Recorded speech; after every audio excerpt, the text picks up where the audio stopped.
The Sunday slate in MLS Next Pro begins north of the border at York Lions Stadium in Toronto, Ontario, as Toronto FC 2 hosts Philadelphia Union 2 here in match week 16. Happy to have you with us for this one on MLSNextPro.com. I'm Joe Malfa. These two teams already met once this year. It was all the way back in March, a 2-1 victory on the day for Philadelphia.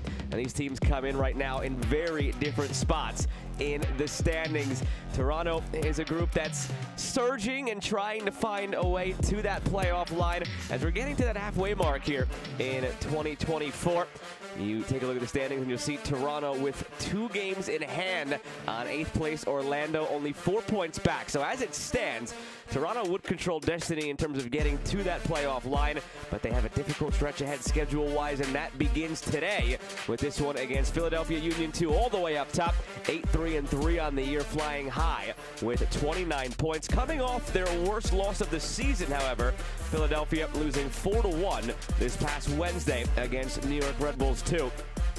Take a look now at the starting 11s for both of these outfits, beginning with the home side. Jenny Chimini sends out this 3-4-3. There are some familiar names on the bench today for Toronto. He's thrown a bone to some players who have been looking good in training and earning some starts. A guy like Lucas Olguin, who's made 11 appearances this year, but it's only his 4th start rather, in the midfield. And up top the line, Daquan Barrow. It's his 9th appearance of the year, only his 3rd start. So mixing up the lineup a little bit to see what may spark something for Toronto FC 2. They are coming off a victory in the midweek against Inter Miami.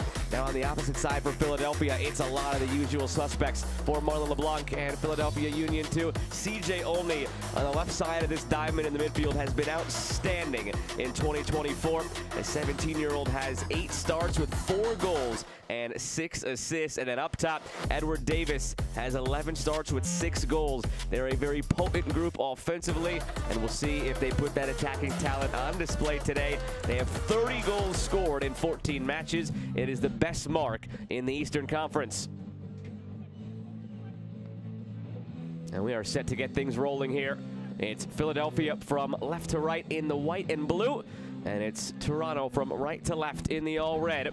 Referee is Mazin Black. He's in charge of this one, wearing black, and he's ready to send us on our way here at York Lions Stadium.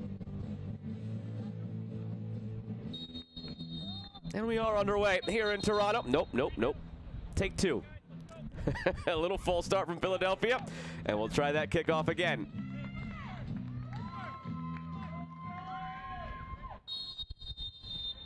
Now we are underway at York Lions Stadium in Toronto, Ontario. Happy to have you along on MLSNextPro.com. I'm Joe Malfa.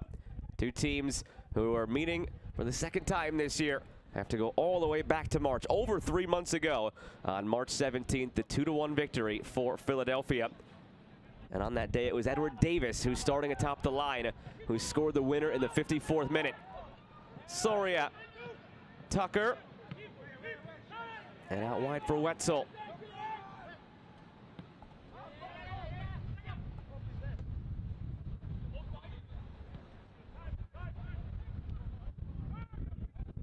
Here's Francis Westfield.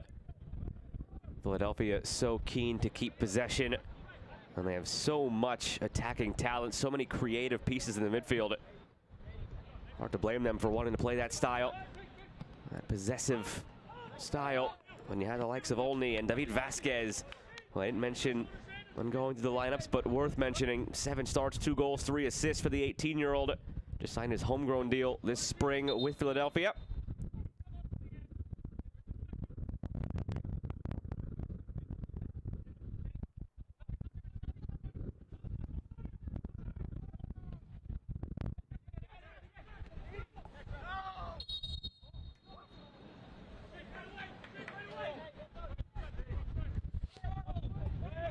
That win in the midweek for Toronto over Inter Miami, it snapped a 3-game losing skid. And that 3-game losing skid came after it seemed like they were finally getting things going in the right direction here in 2024. Had 6 straight without a regulation loss before that 3-game losing skid. And in that stretch had 4 wins and 2 shootout losses. 3-game losing skid set them back, but they had a couple of weeks off between their loss against NYCFC and their victory against Inter Miami. In case you can't hear it on the microphones or see it in the jerseys whipping on the players, it is incredibly windy here at York Lions Stadium, sure to affect the impact of the game. To the end line now, play to the back post looking for Davis. First dangerous foray forward for Philadelphia.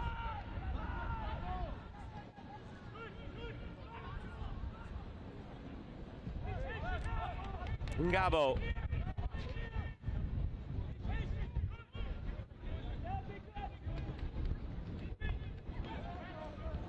Back for Tucker, the captain.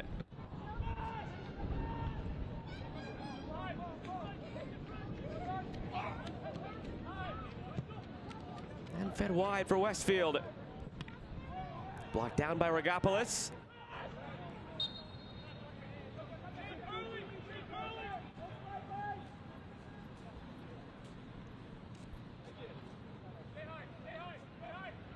It's a question of where the goals will come from today for Toronto. As you look up and down the starting 11, the leading scorer within this 11 for Toronto only has one goal in the season. There's a few guys tied with that one goal mark. One of their big guns either unavailable or on the bench to begin this one. Tucker. And a free kick in a promising position on the way here for Philadelphia.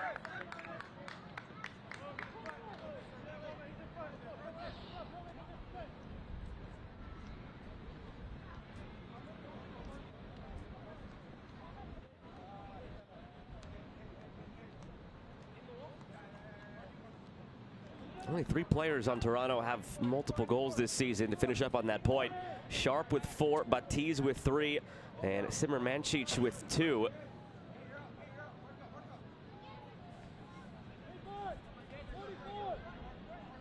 Only Simmer-Mancic of that group available on the bench today. So a question of where the goals will come from on the Toronto side against the most potent attack in the league. So Philly does their usual damage. Does not bode well for Toronto. Don't necessarily have the firepower to get it back. Philly trying to get that first one early here on this free kick. David Vasquez, the left-footed option. Kyle Tucker standing over it with his right foot.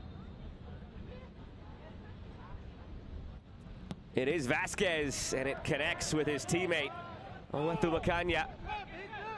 Well, Toronto arguing it should have been a goal kick, and I believe they're correct. It was Macanya who was trying to get out of the way. You see that very often now on free kicks. You have the wall by the defending team and then another wall by the attacking team. Serving as a screen, trying to slip it through that screen. But it connected with Macanya. And out for, should have been a goal kick. Philly takes the corner instead.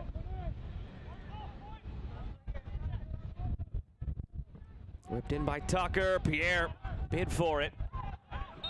And now a goal kick. I guess all's well that ends well. That one seemed like it should have been a corner. The previous one seemed like it should have been a goal kick. In the end, it's Toronto playing out of the back, and it's still 0-0. Edwards.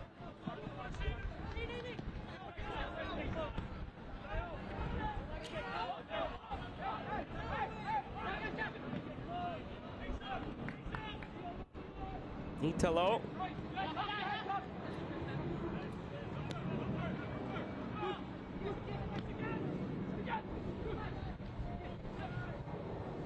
Tucker looking through for Davis, chasing here. Adam Perlman, the captain, plays out of it. Aside from missing some of their scoring options, Toronto, in this one, it's also a bit of a makeshift back line. Guys who have experience at different times this season, but this particular iteration is unique. Only the 7th start for Regopoulos, 6th start for Stojadinovic, 9th for Italo, and 9th for Edwards. The only rock is the anchor in the middle, Perlman, making his 12th start of the year.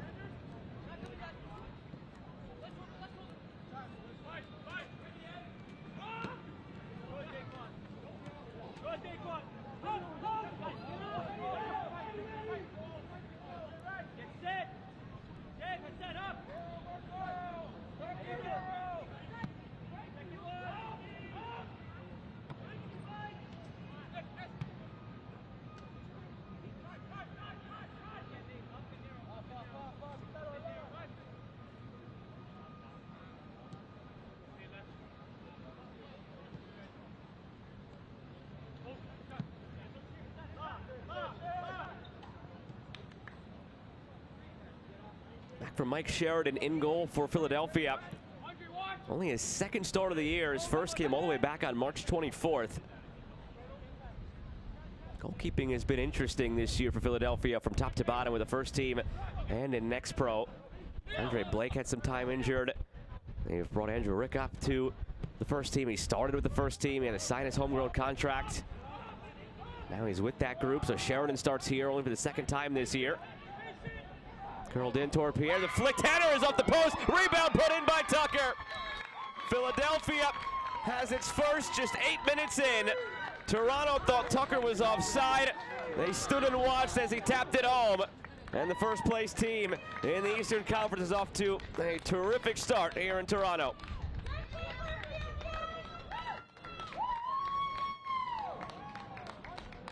It's where Tucker was, where this ball is headed.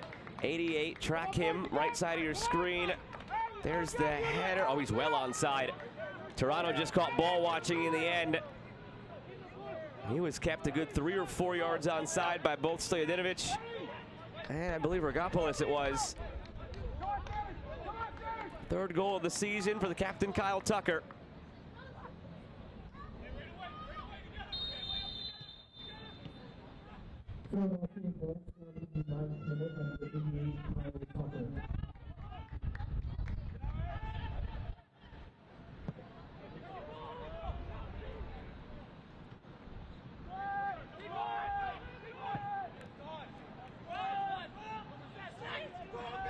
Here's Edwards, trying to get it right back for Toronto.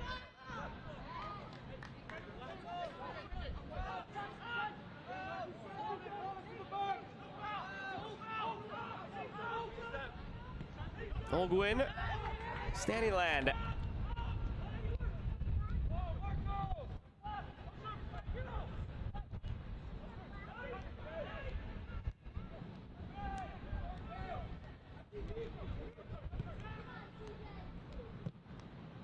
Over the top again. A lot of contact there. Play on, says the referee.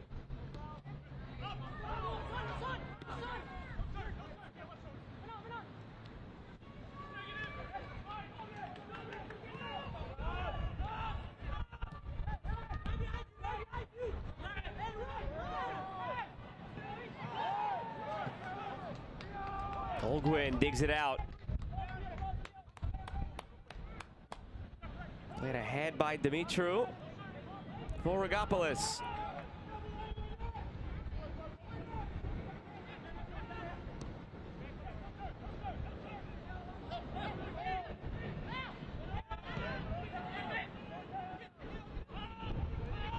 Davis turns. Vasquez hauling forward. Instead, it's the other way for Olney. Leandro Soria did well to get it out there. Olney, a couple of step overs, finds Tucker just out of his reach.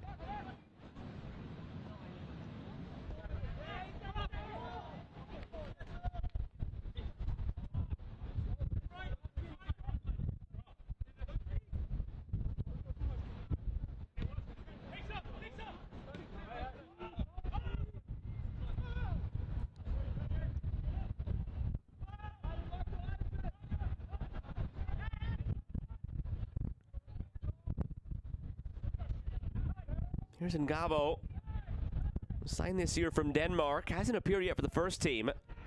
There was a lot of hype around the signing when it first came through. The last 2 years at Lyngby in Denmark. Coming over as a teenager to Philadelphia. You look around MLS Next Pro, and Philadelphia has been one of the best when it comes to identifying talent from elsewhere in their teens and bringing them over. Certainly fits that bill. Centers Ngabo. So too does Owethu Makanya on the back line. Another player signed this year as a teenager from South Africa. Very excited about him. And even Leandro Soria, 19-year-old from New York originally, but been playing in Costa Rica. Olney slipped through. Chance to make it 2 for Philadelphia, and they won't miss. It's Edward Davis with his 7th of the year. He scored the winner when these teams met in March, and he makes it 2 for Philly on this windy day in Toronto.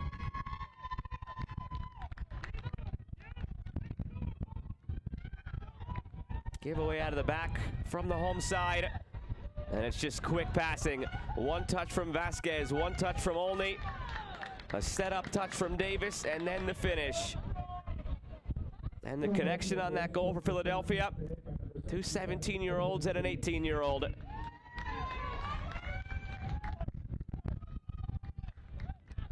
First place for a reason. That's now 32 goals on the year in 15 games for this potent attack. They are responding well to what I'm certain was a rigid week of practice from Marlon LeBlanc after that loss on Wednesday against the Red Bulls, their worst performance of the season, losing 4-1. Just a bump in the road, though, for Philadelphia. Performances like that have been few and far between. 8-3-3 coming into the day with 2 shootout wins and 1 shootout loss. Since the start of May, 5 wins, 2 losses for Philadelphia. That includes a 4-game winning streak from their first game of May and their first game of June.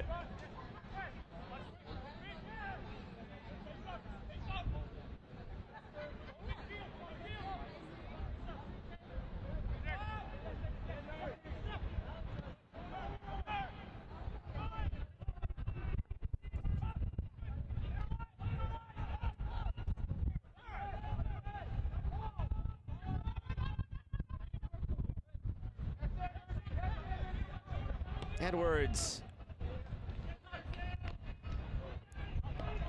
Long run here for Ayari. The U20 Tunisian international, 8 caps, a goal and an assist for Tunisia at the U20 level.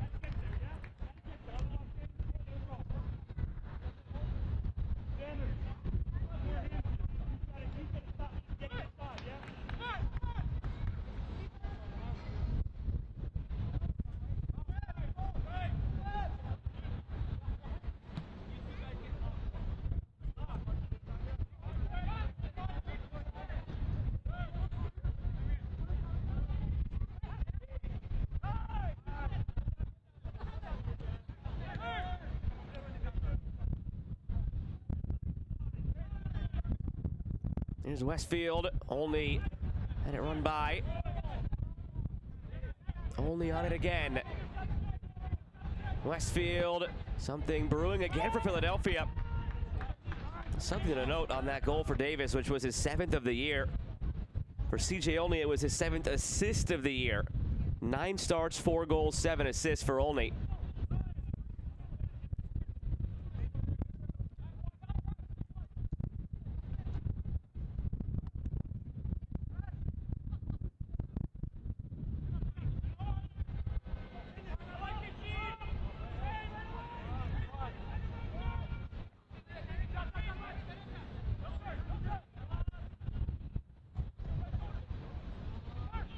Wynn just knocks that one down. It's an adventure for Sheridan coming out to head it.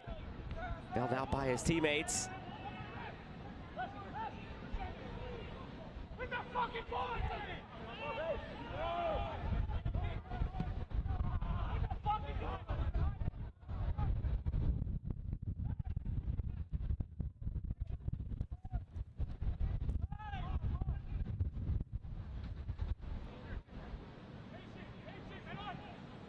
Good patience here from Philly. Westfield now whipping it in.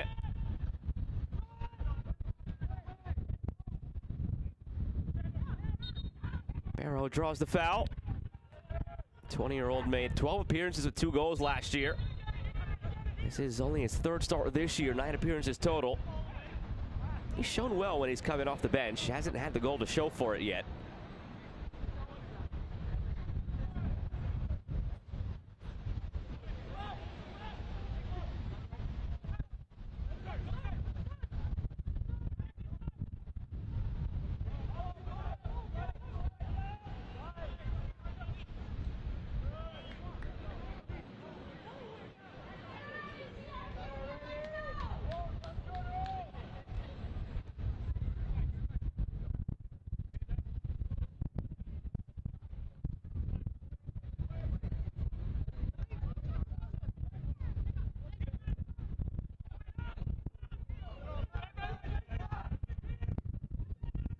Chased back by Italo.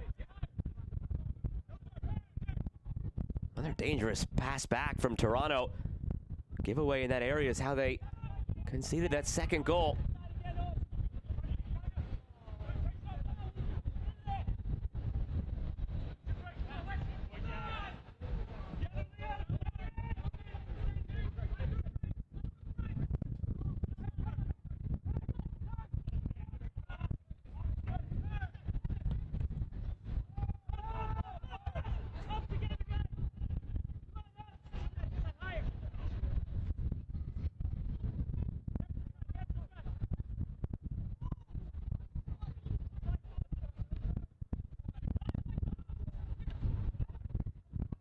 Here's Davis. Picks it up from Vasquez. Davis rolls it wide. Played back across toward Vasquez. And it's going to be another set piece now for Philadelphia.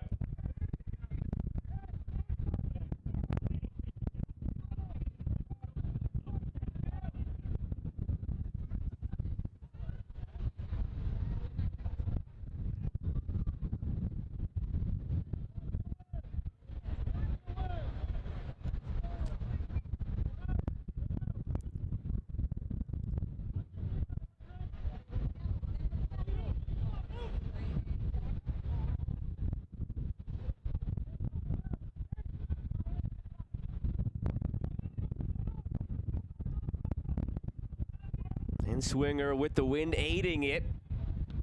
And dealt with well by Toronto, but blasted right up into that wind. It's just stopping the players who are trying to track it. Finally brought down by Ayari.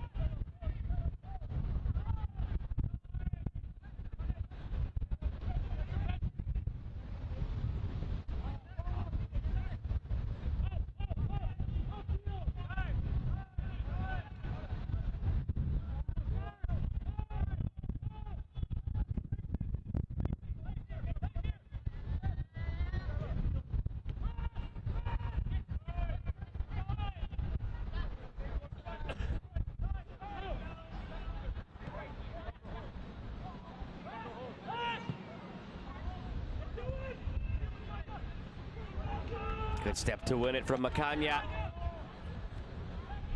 Westfield. Opportunity to make it 3 now for Philly. Weaving through around the keeper and in. They're having fun with it in these early stages. It is Francis Westfield with his 4th of the season. And inside of 20 minutes, Philadelphia is ahead 3-0.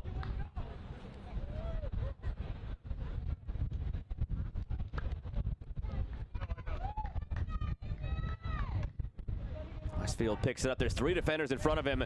Splits 2 of them around the third and the keeper. Great patience to finally find an alleyway to slot it home. A nightmare at the beginning here for Toronto. Had that 3-game losing skid going into their little break. Snapped that losing skid with a 2-1 win over Inter Miami on Wednesday. And now sitting here down 3-0 inside of 20 minutes against the first place team.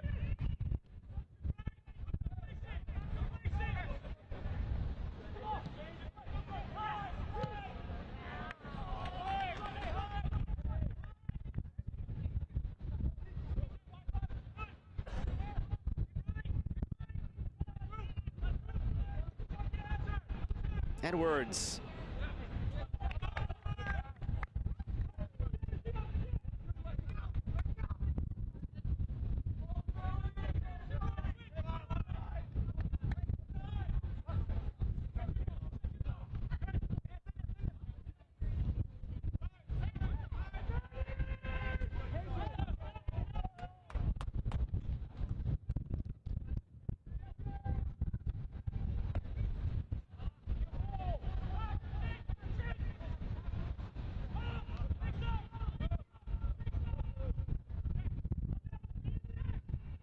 Difficult in a situation like this. If you're Johnny Cimini, what you even say or do with the group. Got 70 minutes to play. You're down 3-0. Obviously can't throw in the towel, but human nature kicks in. And that punch to the gut for Toronto. How do you respond? How do you find a way to get through the rest of this, even if it just means salvaging a goal or two and momentum into the next game? It's very early to be having that conversation, but first 20 minutes sort of dictate it. And it's shown more signs of maybe getting worse, with Philadelphia looking for a fourth rather than Toronto battling back.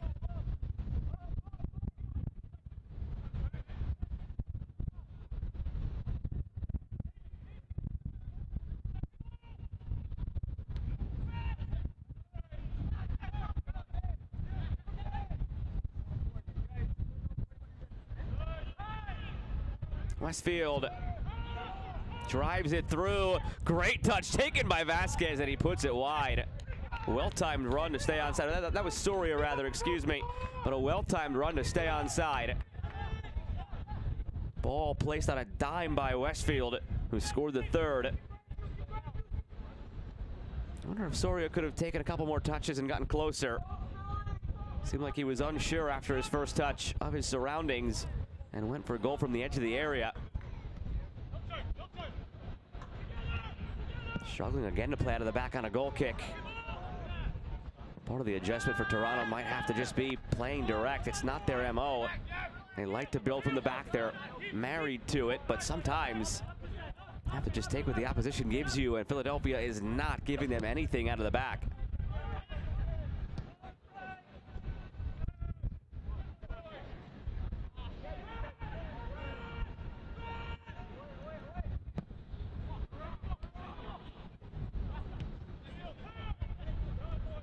Gabo only steered to goal. There's really nothing that Adisa Di Rosario could do about any of those first three goals. His back line left him naked on the first one. Caught ball watching. Second one, another breakaway slip through. The third one, had to just try and keep his feet as long as he could as Westfield came in unbothered. And now a yellow card issued.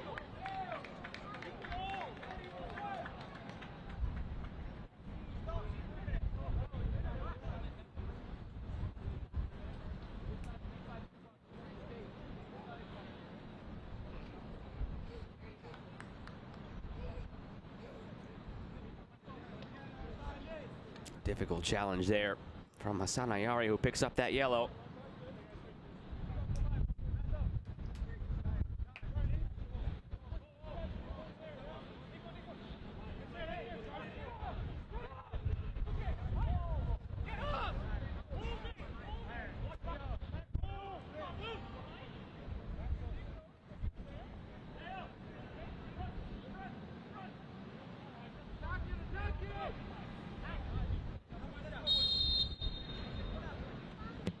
Vasquez, brilliant ball with his left foot. The header's wide. How was he that open on the backside?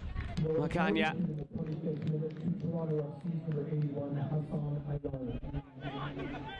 Perfect ball though from Vasquez. Toronto tried to keep that high line. Nobody took the run at the back post.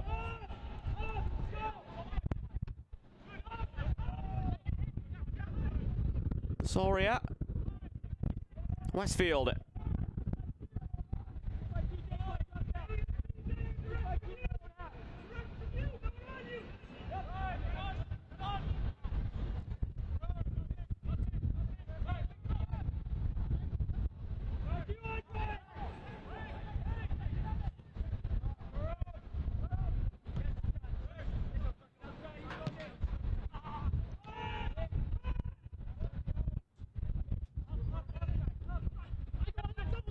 Edwards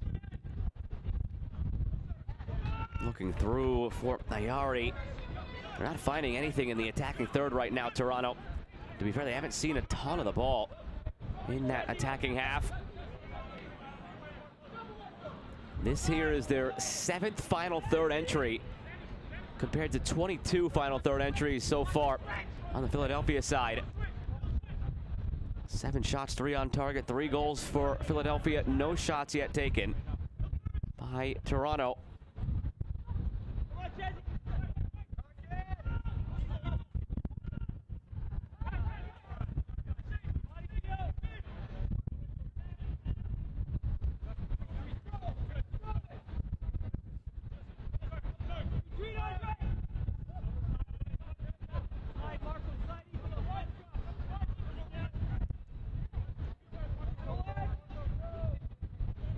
Danny Land.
Flicked on by Vasquez. Here he is again.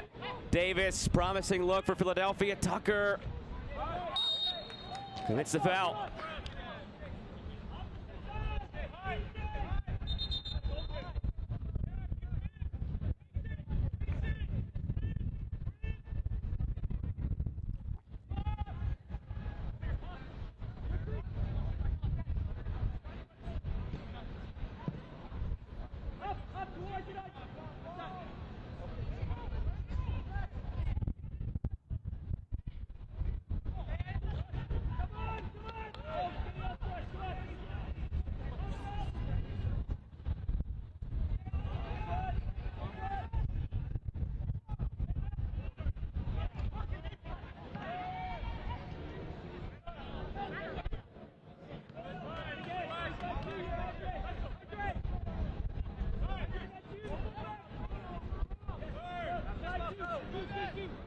Vasquez looking for Olney.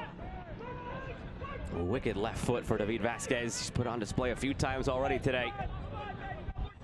Wind affecting that one. Pierre had to stride through and clear.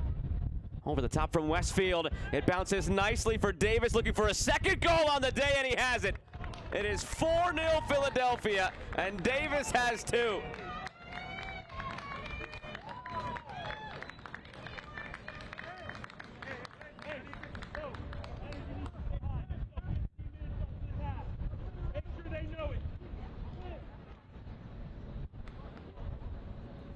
It's gone from bad to worse to somehow even worse than worse for Toronto in this one.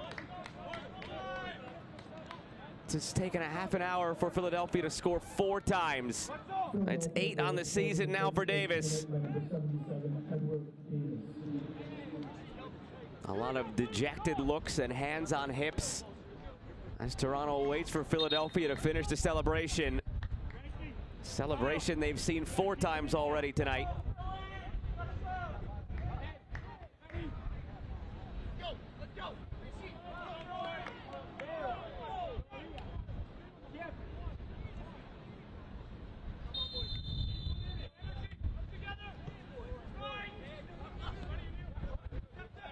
On the other end of this equation, message received on the Philadelphia side after a lackluster showing in a 4-1 loss in the midweek against New York Red Bulls 2. Scoring 4 times in a half hour. 3 different goal scorers. Davis with a brace.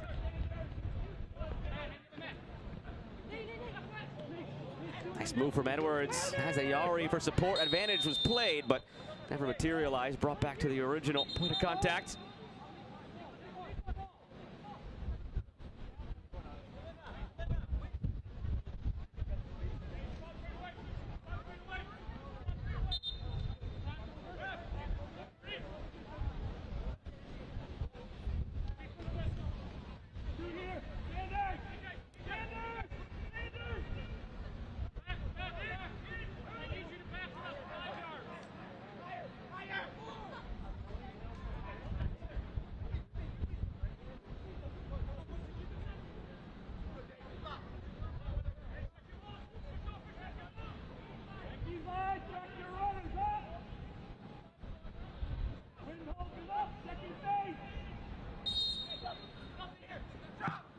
Curled in by Ayari.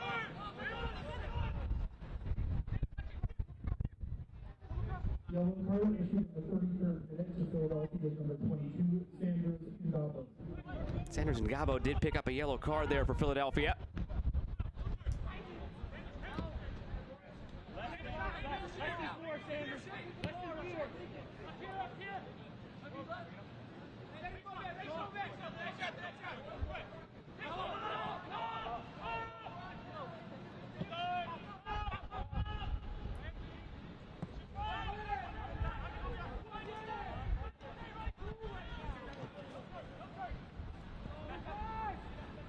Stanley Land gets by a couple of Philadelphia combatants, but runs into a fourth. And now it's back for Mike Sheridan. It's only his second start of the year, Mike Sheridan. At this rate, he might take it off his stat sheet entirely. He has done nothing. Not faced a shot through 34 minutes from Toronto. Hasn't had to deal with a cross. That pass back you just saw was probably only the second or third time he's even touched the ball. And each time it's come from a Philadelphia back pass.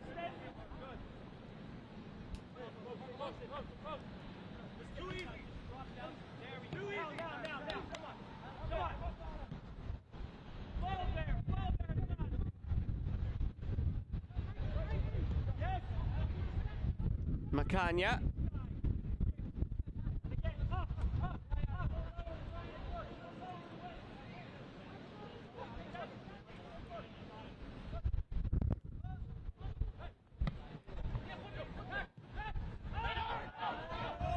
More space here for Philadelphia. They show no signs of letting up.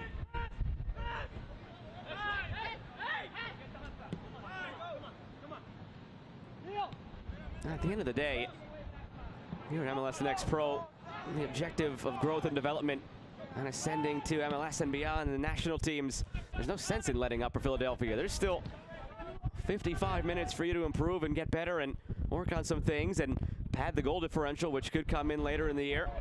So why should they show any signs of letting up? Here's Ngabo rolling it through. Olney. Tucker driving it in just behind Davis.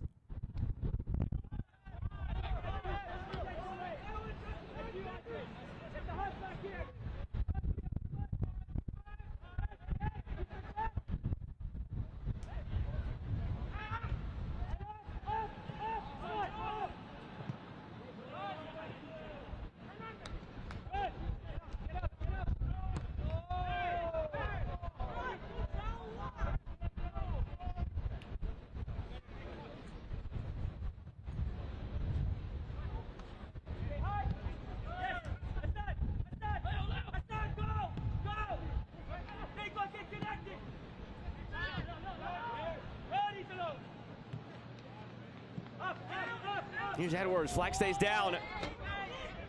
Edwards, standing land, close down quickly by Soria. It just feels like anytime Toronto gets into the attacking half, Philadelphia is swarming the ball and again winning it back just like that.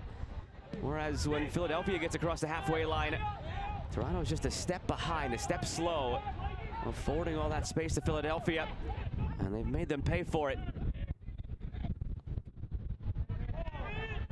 Here's Westfield. Francis Westfield. Davis was calling for it, seeking that hat trick.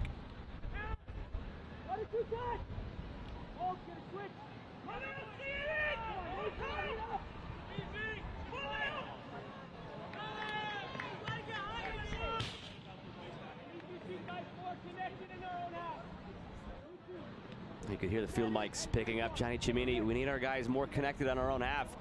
That's really the story. He's out of position, slow rotating. That's why Philadelphia's had all this space.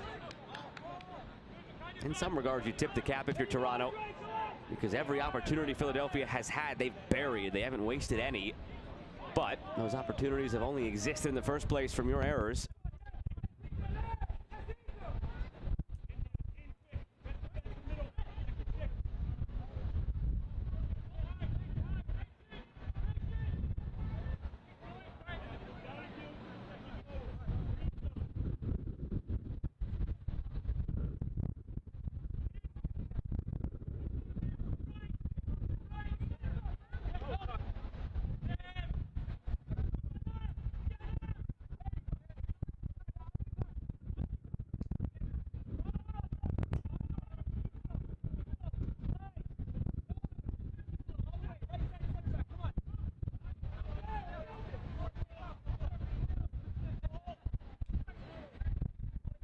Play on, say the officials. It's slotted centrally here by Toronto. Dimitri lost it. That's a very strong run up the field by Regopoulos.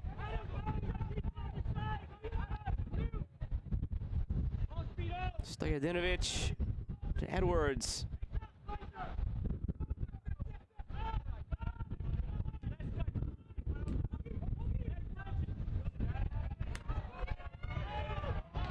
Vasquez striding ahead. Vasquez on the left foot. Still Vasquez taken down cleanly. One back by Toronto. And given right back to Philadelphia as they try and clear it up the field.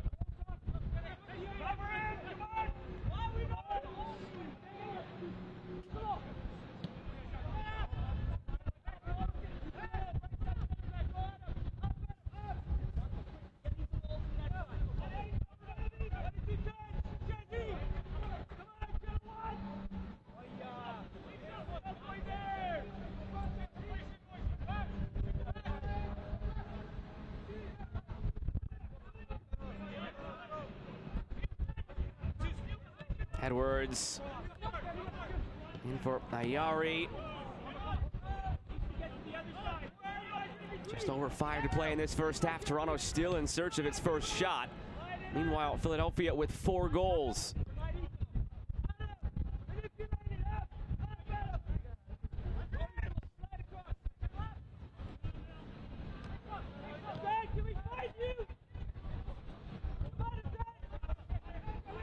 Olguin.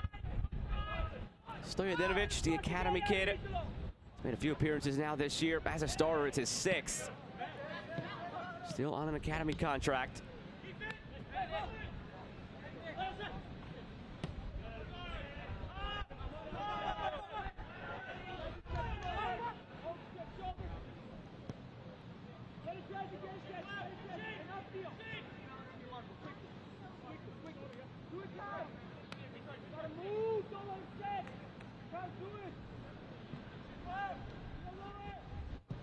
Stanyland. Regopoulos.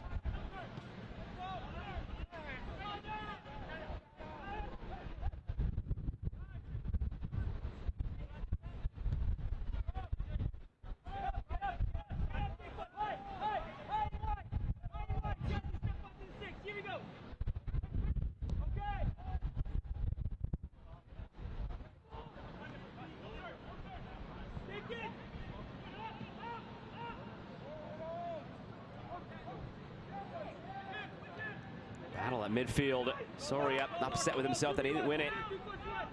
Edwards.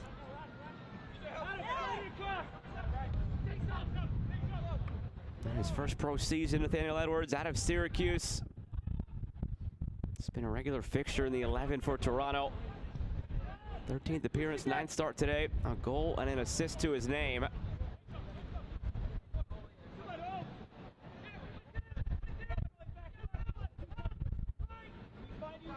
Stojadinovic.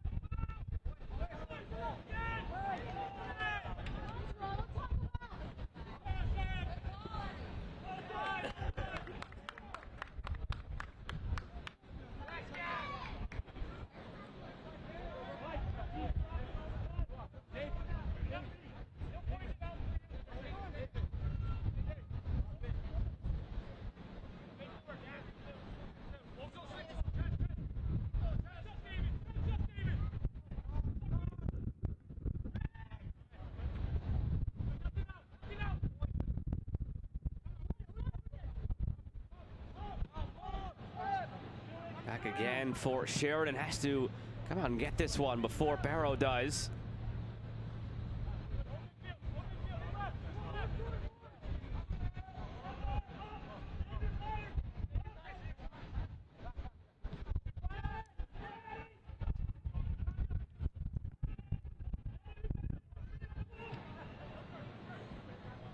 Barrow.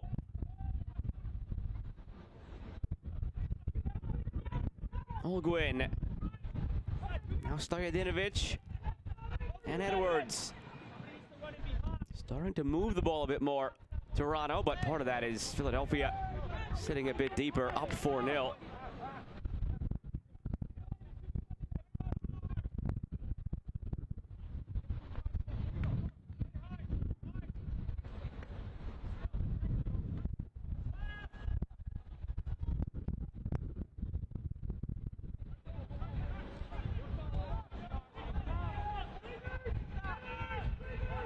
Rosario just gets it to safety.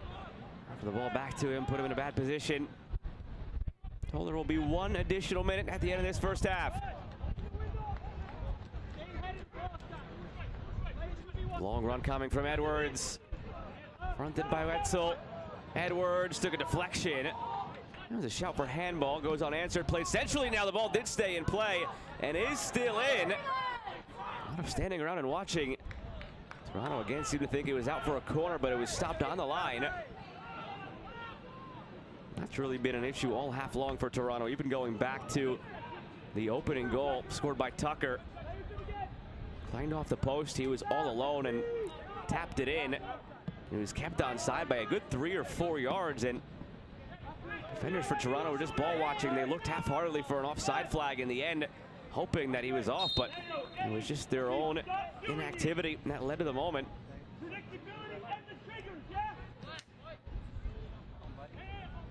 Too easy to go backwards and sideways. The film officials indicated there will be a minimum of 1 minute of time added to the first half.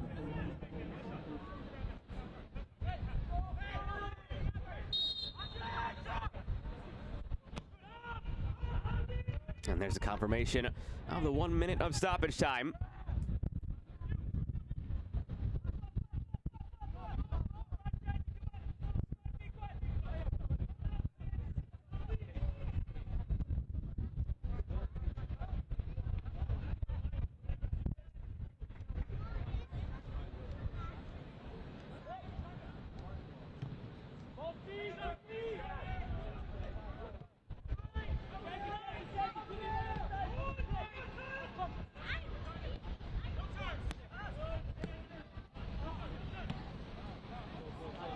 Edwards with speed could be the last opportunity of this first half.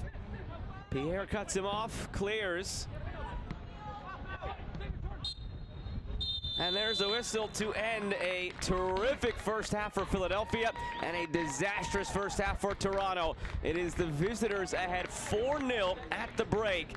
3 different goal scorers. Edward Davis has a brace, and they did it from the jump. It was 3-0 by the 20-minute mark and 4-0 at the half-hour mark. Total domination now from Philadelphia coming up. Michelle visits MLS Next Pro headquarters for a report after this break. Messi!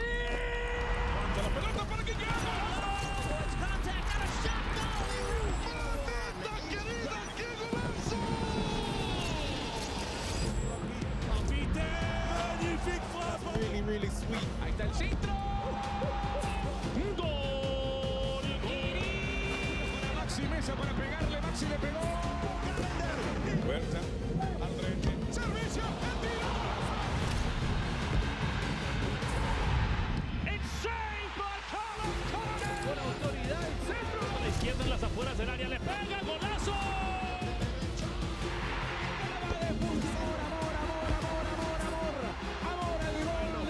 Externa para definir Chicho.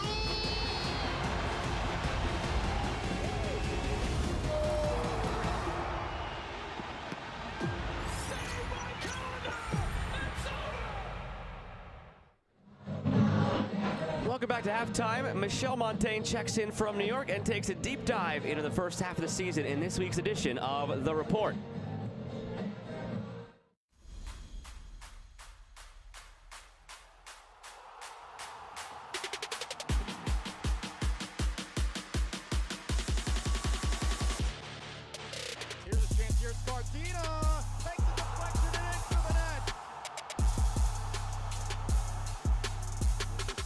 Back post, and there it is! This is a Jago!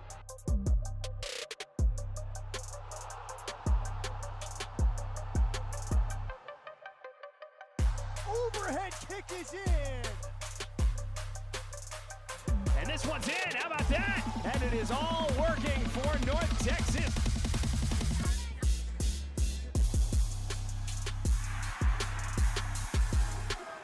Rocio on the volley. Oh my goodness.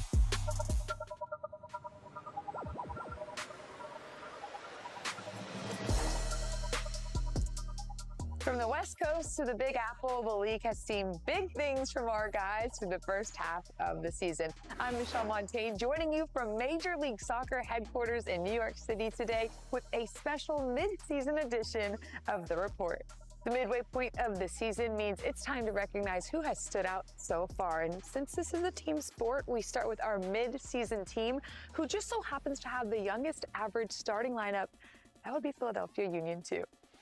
They've earned 29 points in their first 13 matches. Their 28 goals are tied for second most in the league, trailing only SKC2, while their 13 goals allowed tops the Eastern Conference. The perennial playoff team has found its way to the top of the East, and the entire club, from staff to coaches to players, is due the credit.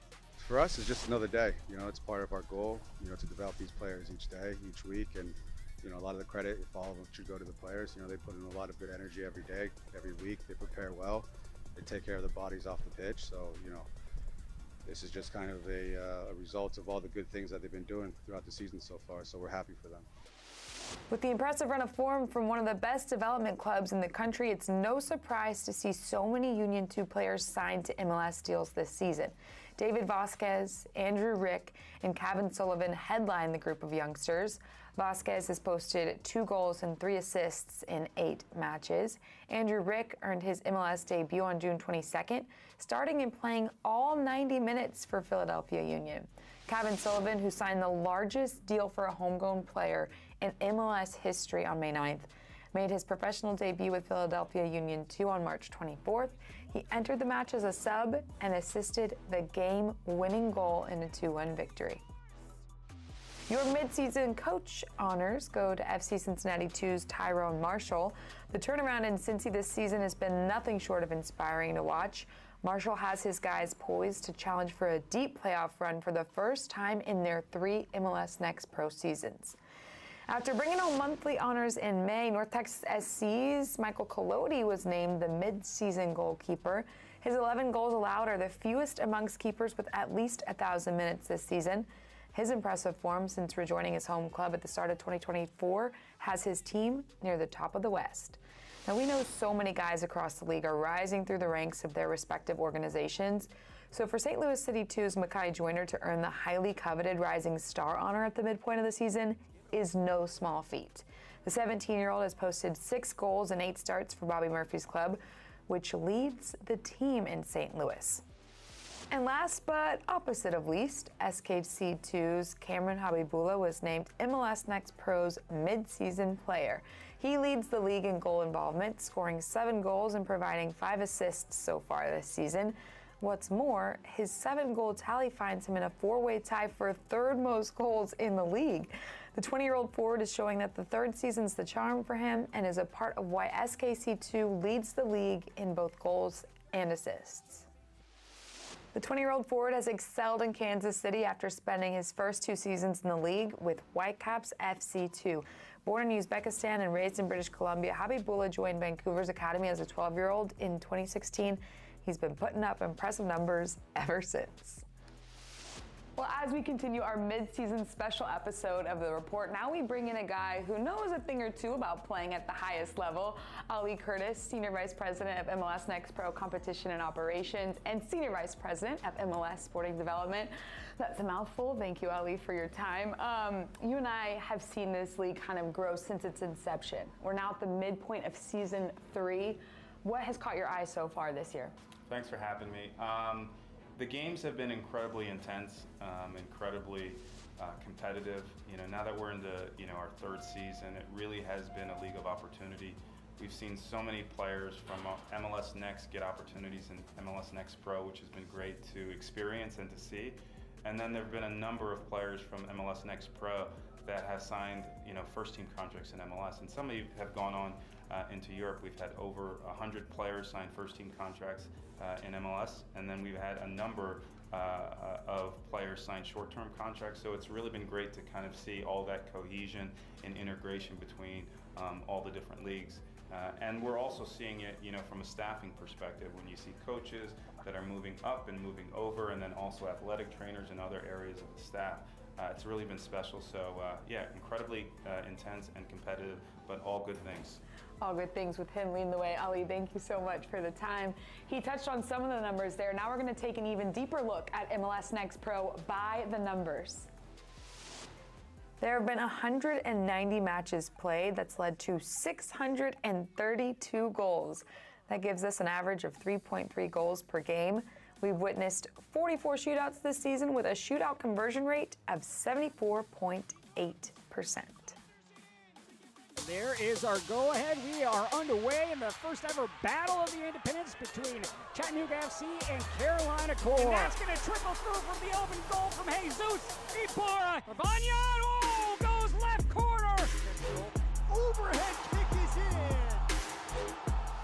A big part of what makes MLS Next Pro the league that it is, the independent clubs. Making their MLS Next Pro debut earlier this season, Chattanooga FC, who got off to a pretty strong start, winning 4 of their first 8 games, but their head coach, Rod Underwood, knows that wins are hard to come by, and halfway through the season, feels like that is something his guys are still learning what it takes.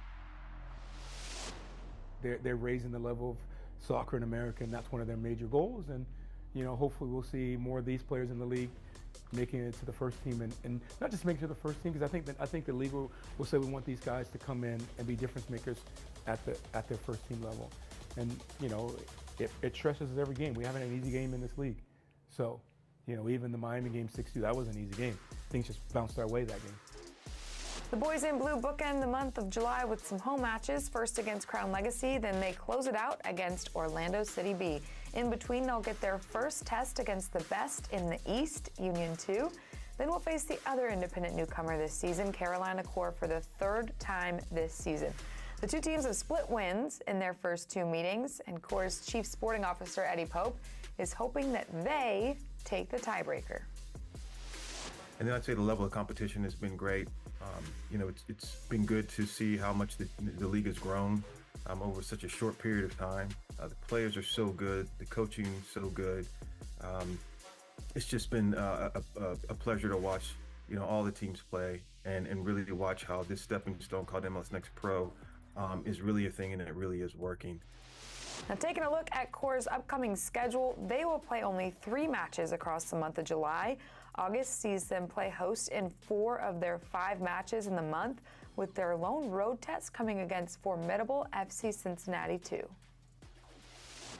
Now, having covered this league since its inception, I can say with confidence that there have been some incredible goals since day one, but the quality of goals through season 3 has been off the charts. So when I say that getting recognized as having one of the goals of the season, that is a big deal.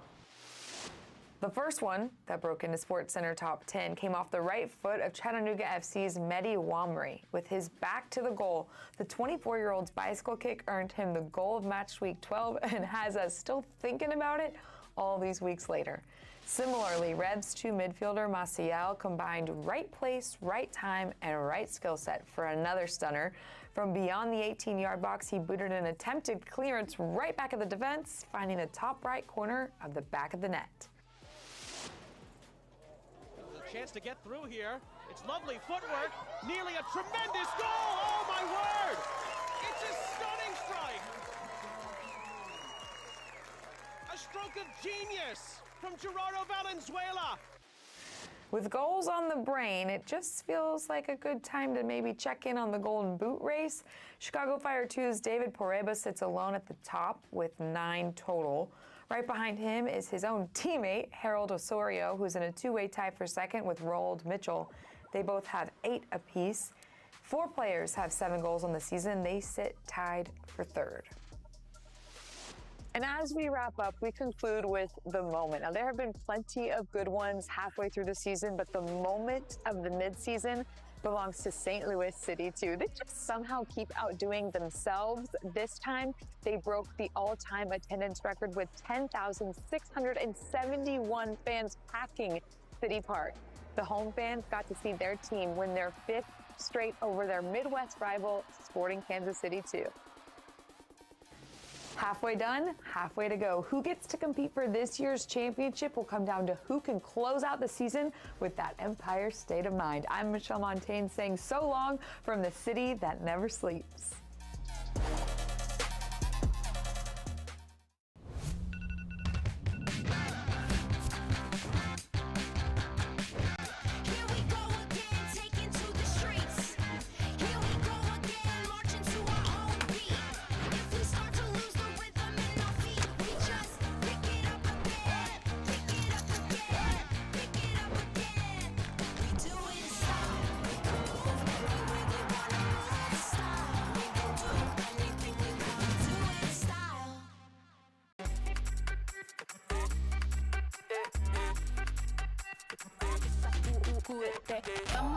Dale pues, mamá ya, muévete más loco como solo tú lo sabes. Así es, con las manos en la cabeza, sacúdete,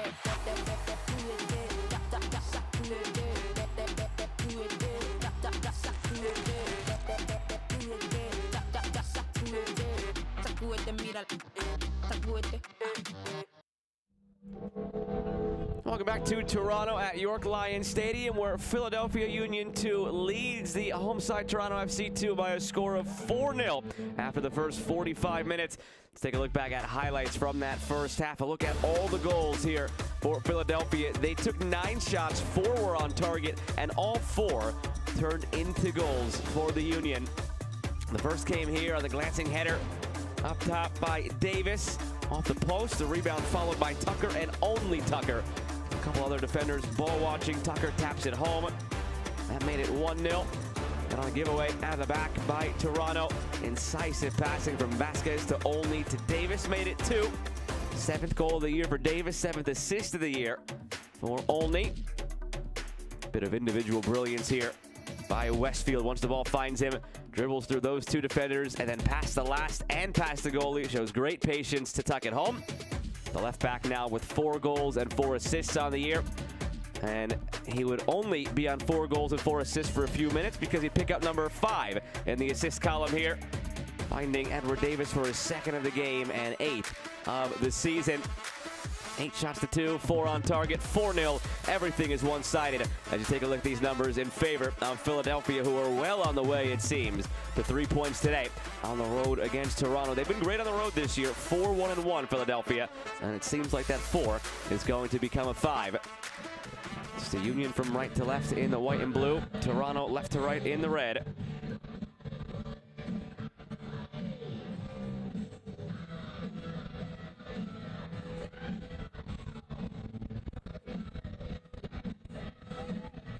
Two changes on the Toronto side after that first half.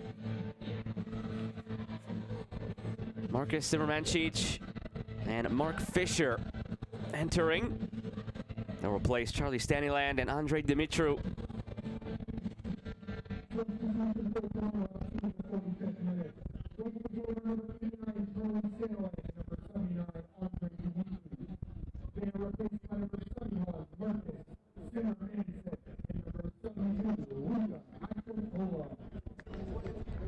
Ended up with 2 shots in that first half. Toronto, nothing though on frame. They only had 4 touches inside Philadelphia's 18-yard box. Expected goals for Toronto, 0.14. They didn't threaten, and they were just bombarded by wave after wave of Philadelphia attack. Just waiting for the whistle now of the referee, Mason Black, to send us on our way in this second half. No changes made on the Philadelphia side. None needed after that first 45, and we're underway now in half number 2.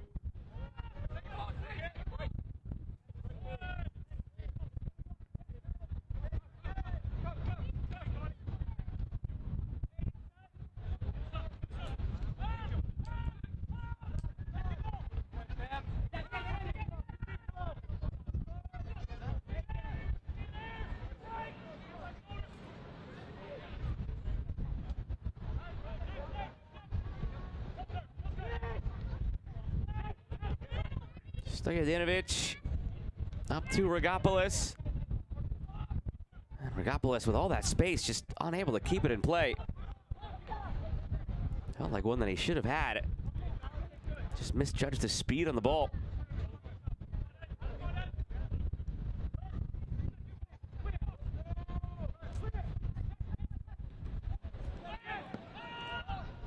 Westfield clears. Curious to see what sort of pressure Philadelphia applies in this second half. They don't need to score anymore, but it's also still another half to play. Another half to flex the muscles a bit, improve, and respond from what was a 4-1 loss in the midweek. Never know when goal differential might come into play. They were 3 goals to the bad on Wednesday. They're 4 to the good here. So already undoing Wednesday's hiccup, but can they bring it further past now?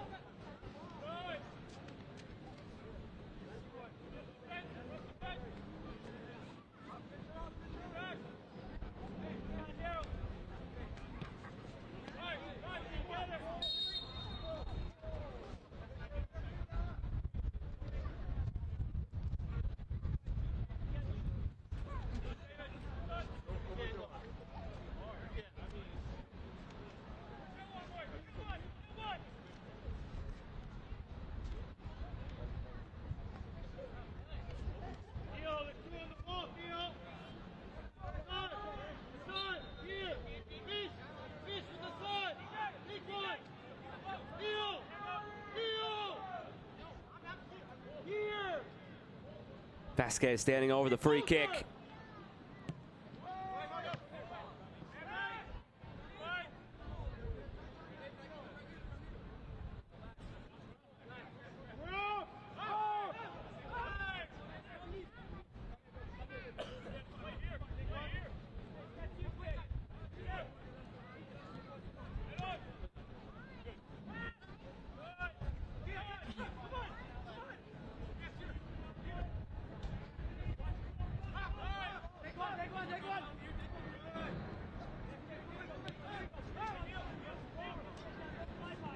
Macagna.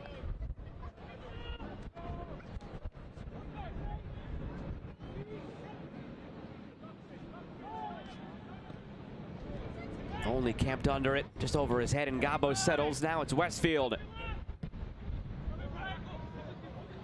Trying to cut it through the wind for Vasquez. Then a poor touch by Stojadinovic, just gifts it to Vasquez.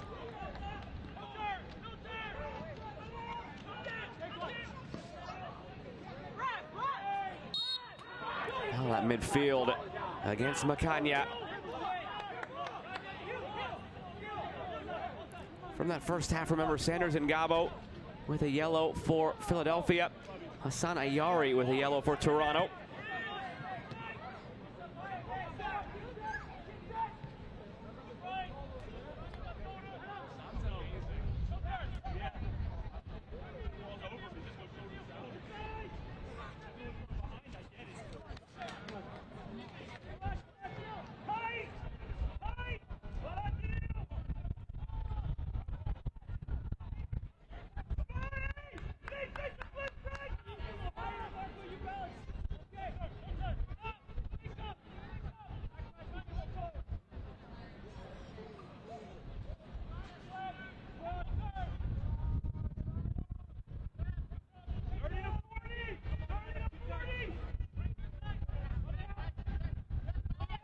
Stojadinovic feeding it through, looking for Fisher.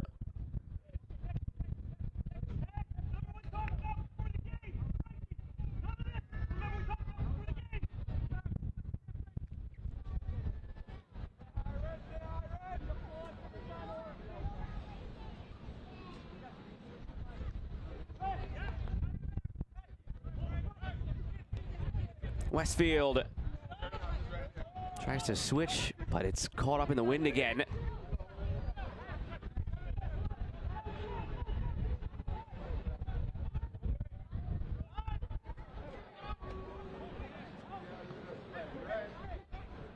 Substitute Simmermancic, trying to feed it back inside for Hassan Ayari.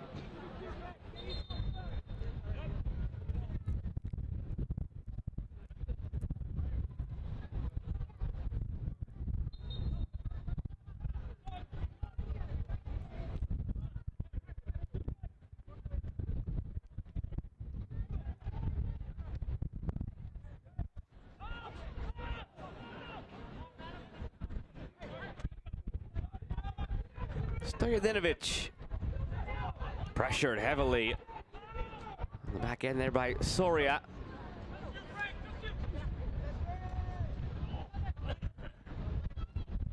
And Gabo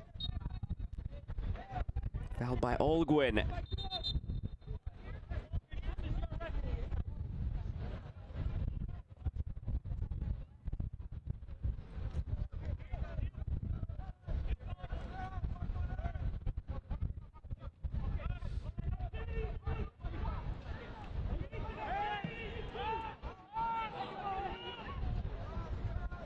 Soria nods it along. So Romancic settles for Toronto and cleared now by Italo.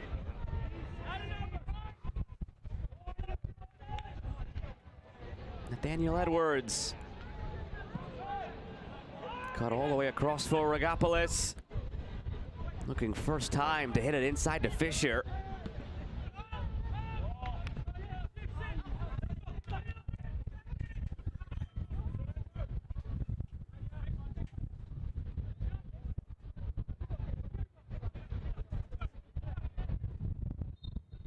And a needless foul by Daquan Barrow.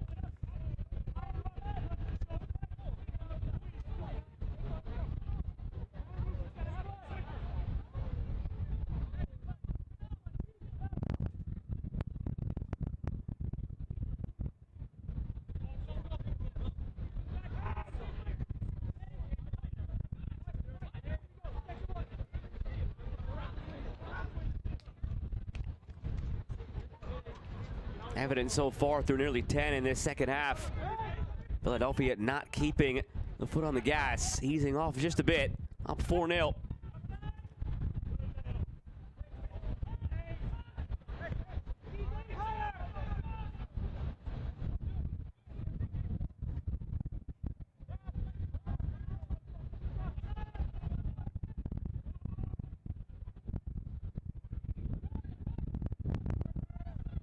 Corner coming for Toronto.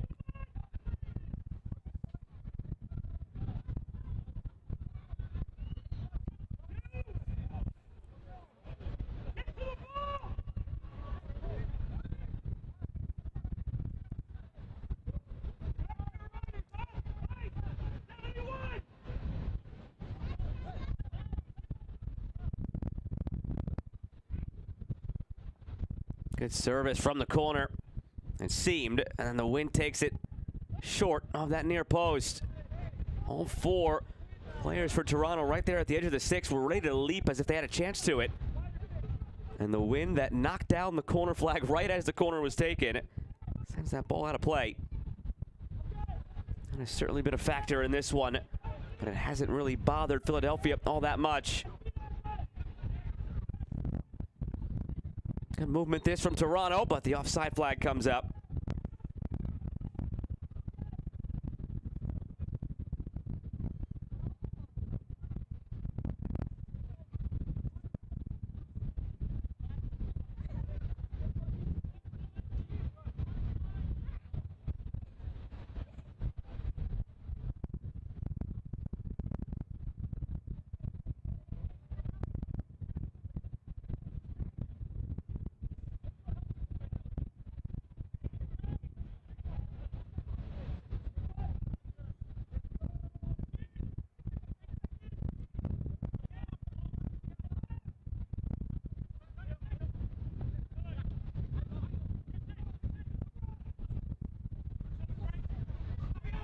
Stojadinovic forced backward. Gabo gave it away uncharacteristically. Here's Barrow striding ahead, getting in behind. Good recovery run by Neil Pierre.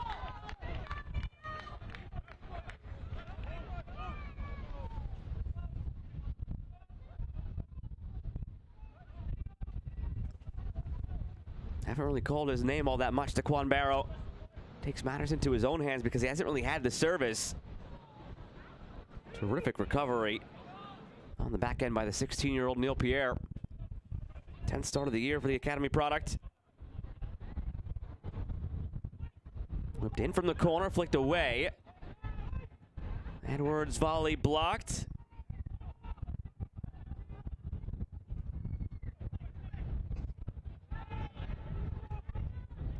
Back to Edwards, into the 18.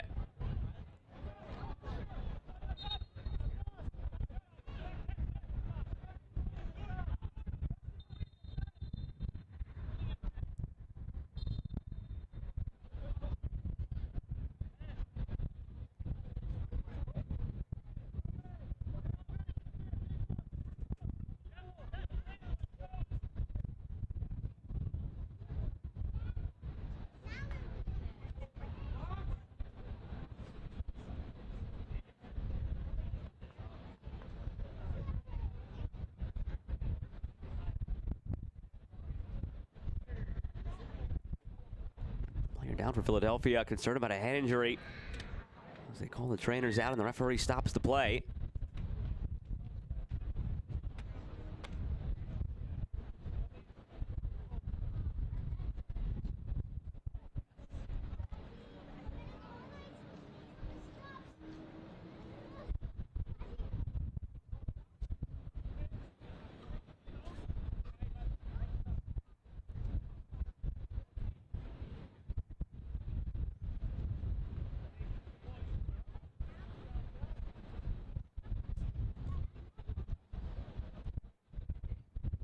Here's a look again at what might have happened in there. And nothing just happened away from the play. Pierre just doubled over and clutched his face.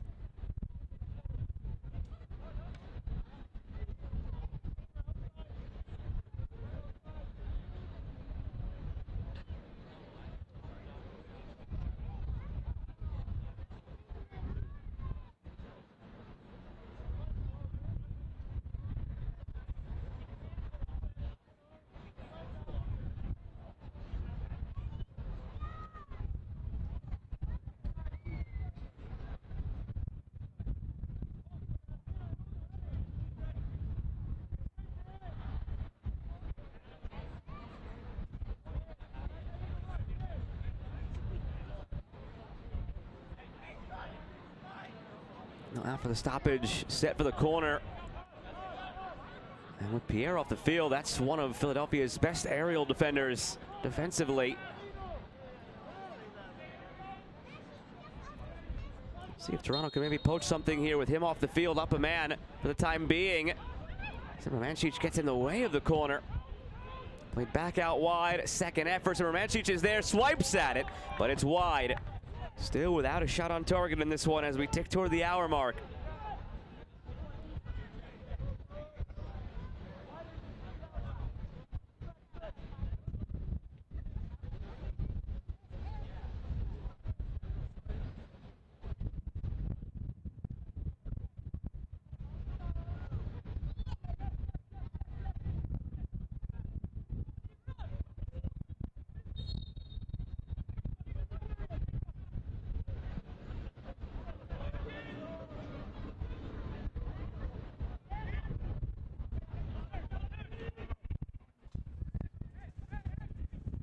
Edwards. Good foot put in by Wetzel to win it. He hasn't really been all too active defensively. Gavin Wetzel in this one. Soria. That won't stay in.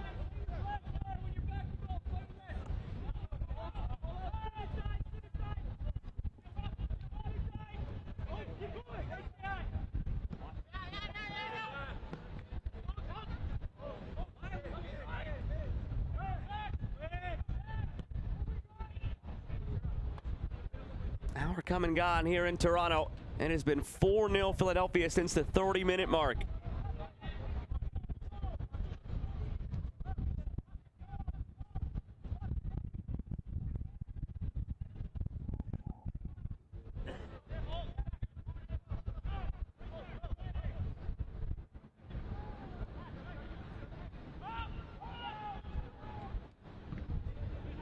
Goal scored by Tucker, then Davis, and Westfield, then Davis again. It's almost in behind for Romancic, who's made a difference in this second half for Toronto.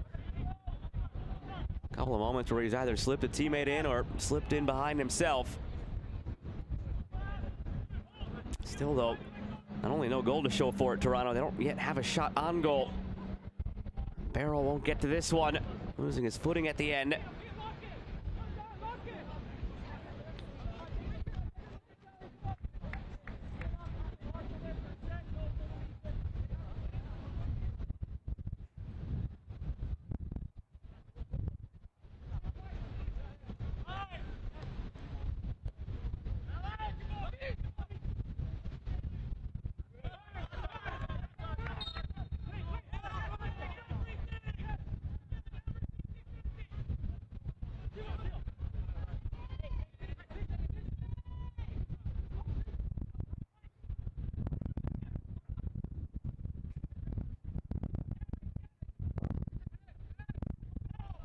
Stojadinovic. Westfield there defensively.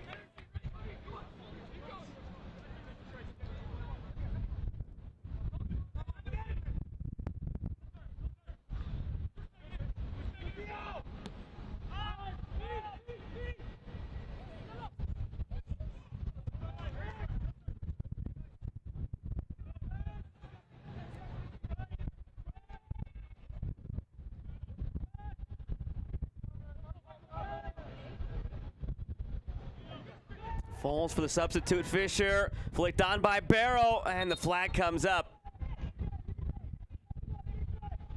It's been positive signs in this second half for Toronto. One of those days where the result has basically been the result since the 20th minute. Once Philadelphia made it 3-0, 20 minutes on. Can you still work on some things? Can you still find some moments to salvage ahead of your next one? That's the objective now.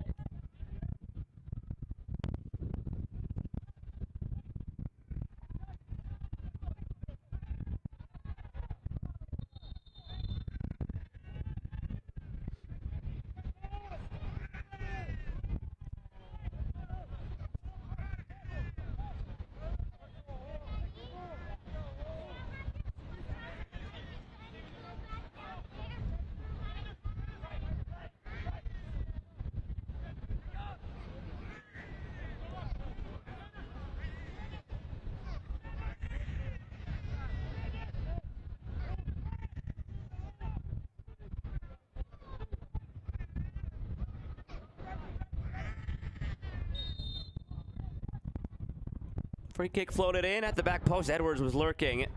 Snatched by Sheridan.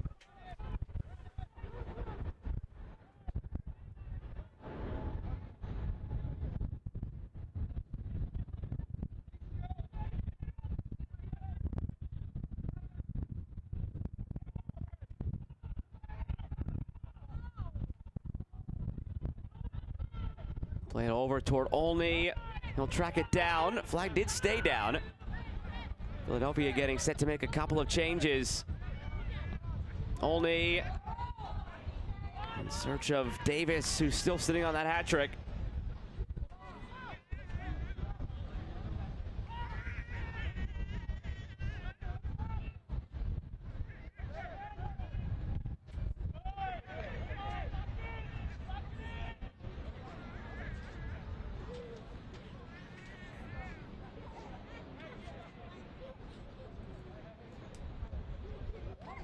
Philadelphia getting set for a couple of changes. They just called 3 subs over to the bench from the warm-up area.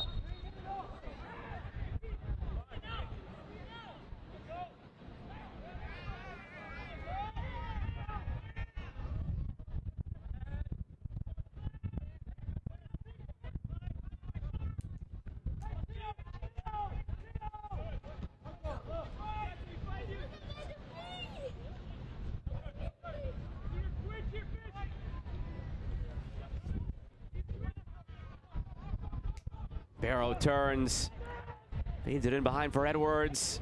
Sharp lays it off. On the turn, it's Ayari. Now Rogopoulos. Back to Simermancic and blocked. Rogopoulos, Stojadinovic.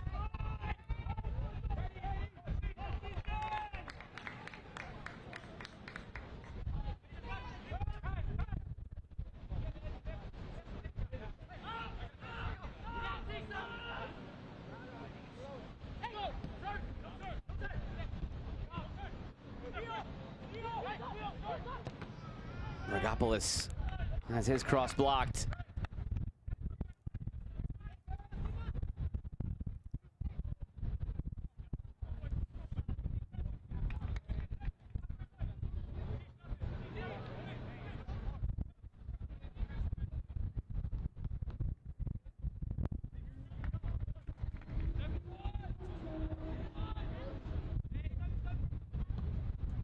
Corner dealt with well by Philadelphia, but they'll have to do it again.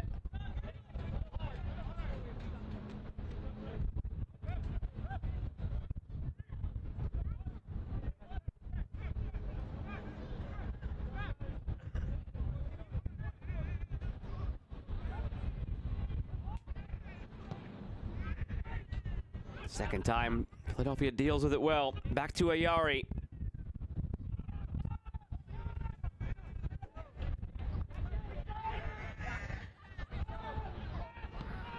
Toronto's going to ready a change of their own here, with the 3 coming now for Philadelphia. Matt Catavolo will check on, we're told, for Theo Rigopoulos.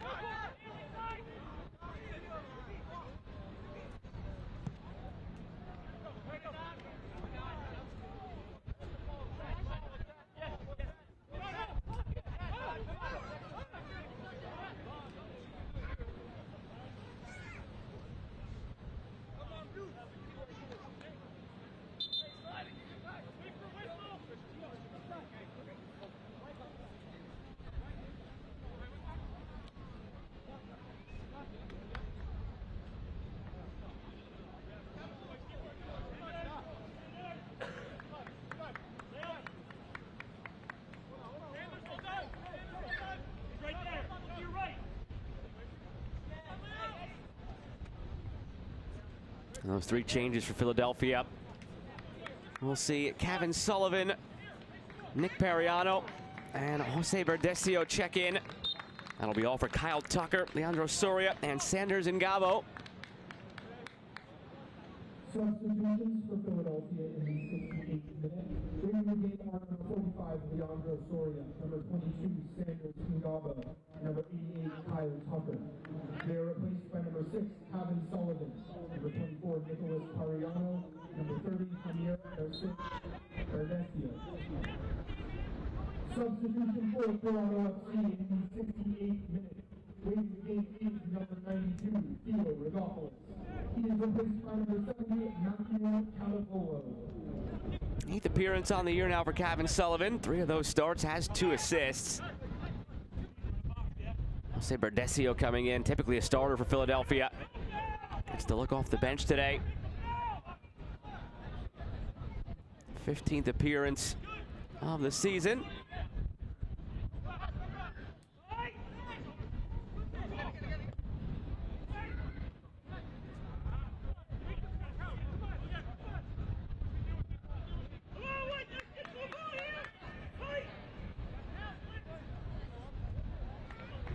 Philadelphia without a shot in this second half. Only 20% of the possession. Drastically different than the first half, where they had 9 shots, 4 on target, and 45% of the possession. A more even balance in that regard. And just human nature. After a 4-goal first half, to ease off the throttle, they've done the hard work. Just have to get out of here unscathed. Would like to, of course, keep a clean sheet and stay healthy.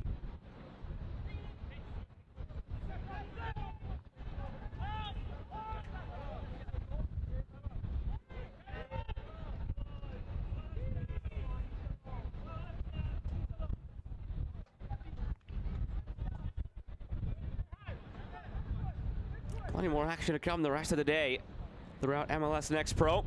This is the first of 11 matches on this Sunday. Next one to kick off at the 5 Eastern time slot. Crown Legacy hosting Chicago Fire. 2 more at the 6 o'clock hour, with Cincinnati hosting New England, Inter Miami hosting Atlanta. Busiest stretch comes at the 7 o'clock hour. Minnesota hosting Houston, Red Bulls hosting Columbus, Monarchs hosting North Texas, Sporting Kansas City hosting Austin to rematch of last year's playoff matchup, and then Vancouver hosting St. Louis. Final 2 matches of the day, the Town hosting Ventura County and Tacoma hosting Portland at 11.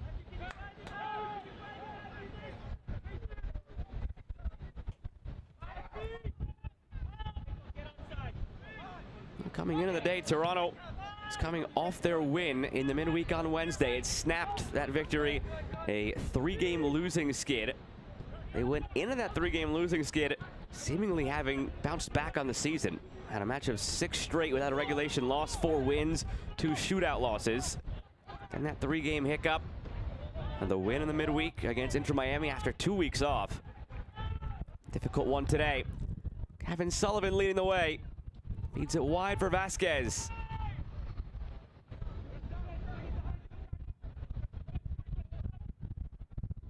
The underlap for Olney. Taken back by Toronto.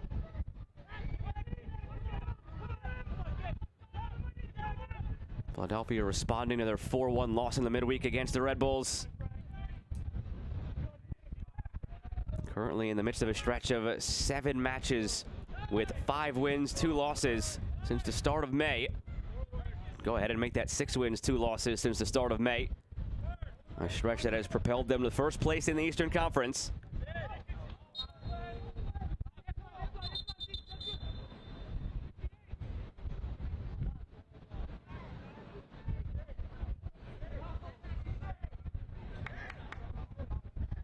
Yellow card back behind the play for Gavin Wetzel.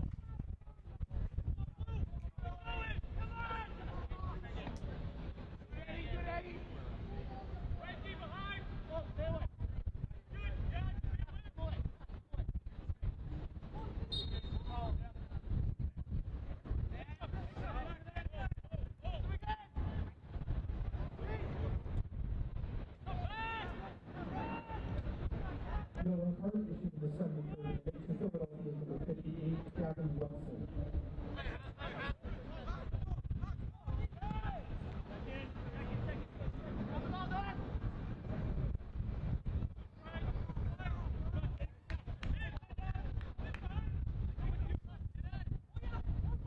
Stojadinovic.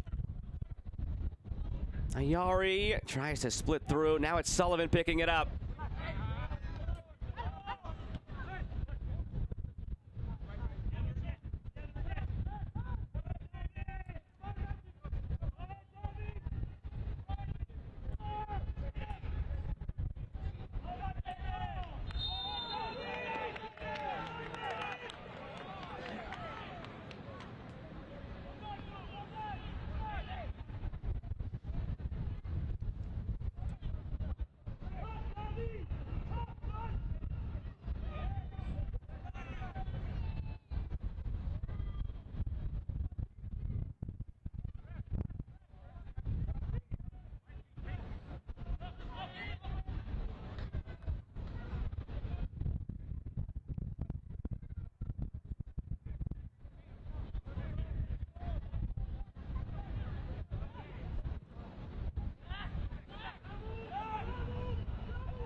Kanya runs into some trouble. Fouled by Barrow.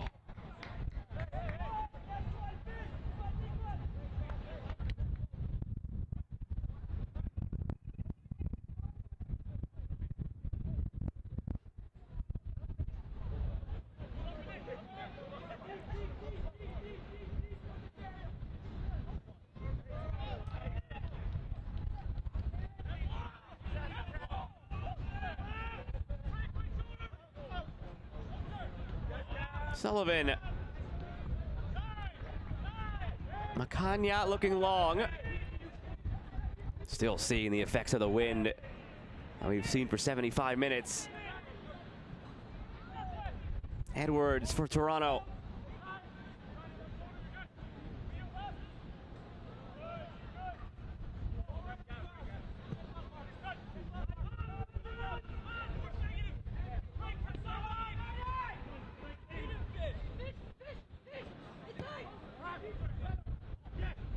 Stojadinovic stepping through. Stojadinovic going for goal.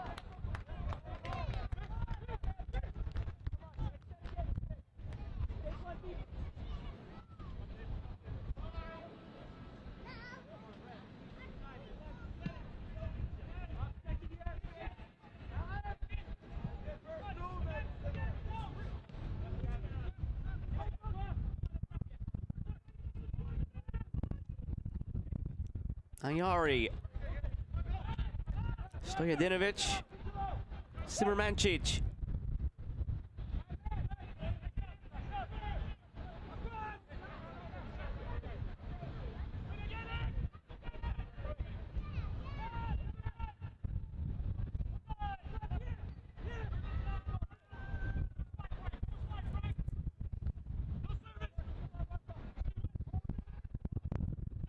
Hassan Ayari. Recovered now by Pariano. Only finds Sullivan. Gavin Sullivan leading the break here. It's a 2v1. Sullivan Looking for Davis, who still has a chance at his hat trick. Lunging in to save that from happening is Italo.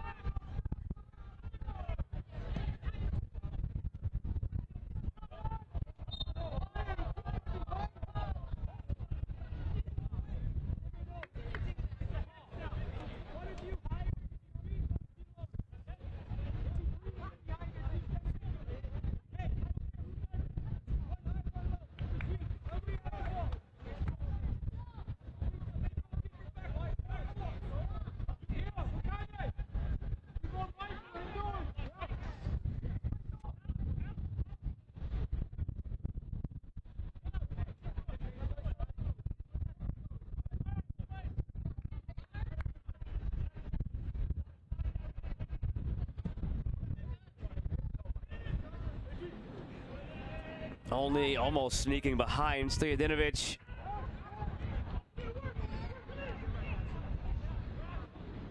Catavalo. Edwards.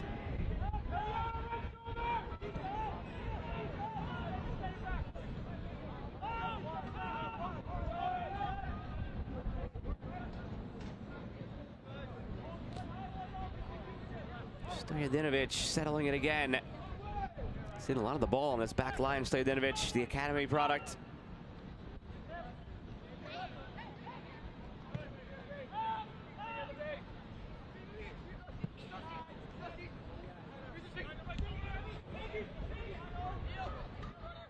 Ayari. Pushing it past Pariano.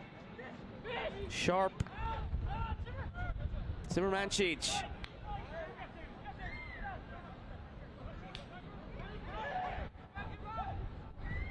Clipped ahead toward Barrow, who's getting frustrated now. Saw him impeding the restart after the previous offside. Now this foul. Frustration starting to mount for a striker who really hasn't had enough of the service today from Toronto. A couple of moments he's had, he's created in his own.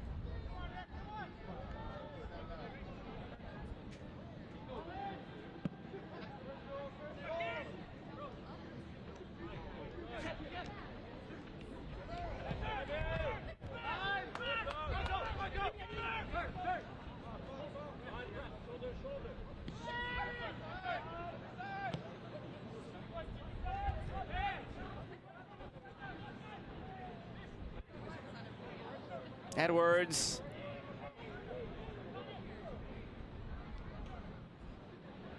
Does win a corner here for Toronto.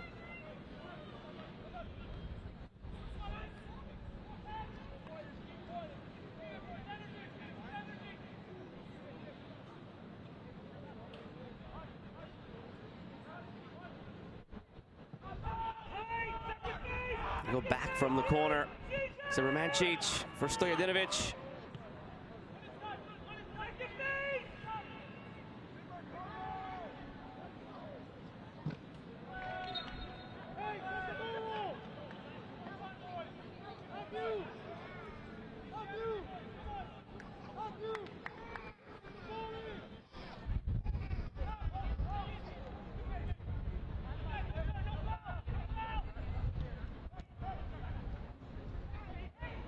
Free kick on the way for Toronto.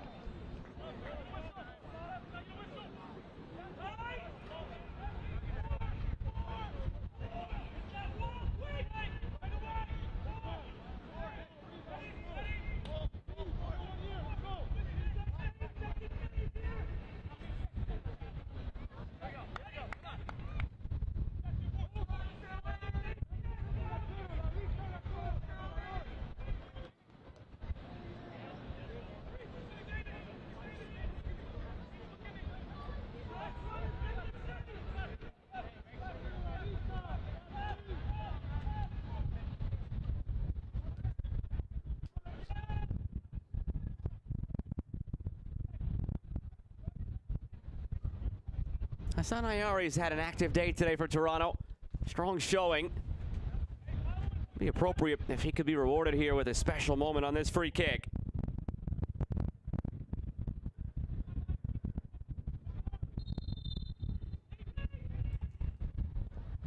from that free kick. It takes a deflection and it's in the hands of Sheridan.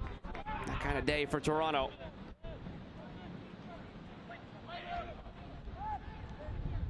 Richard Chukwu getting set to come on now for Quan Barrow up top for Toronto.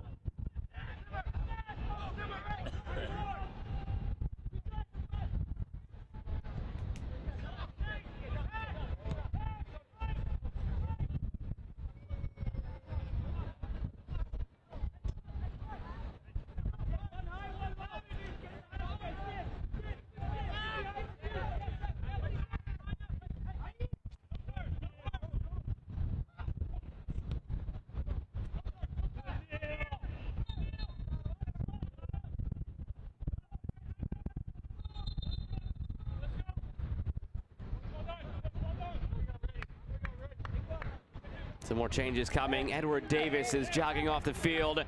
He leaves with 2 goals on the day for Philadelphia.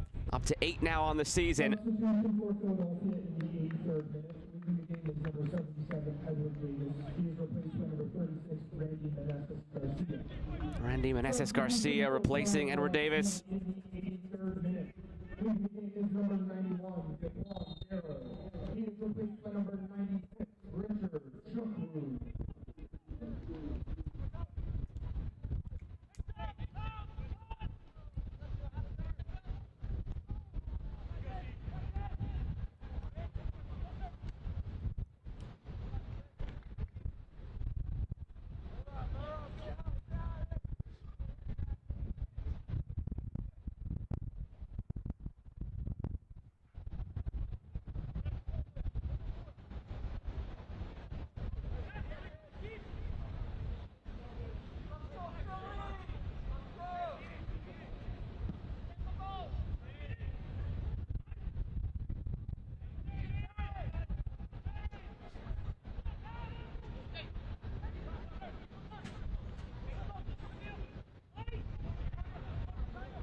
Here's Chukwu, his first touches since coming on. And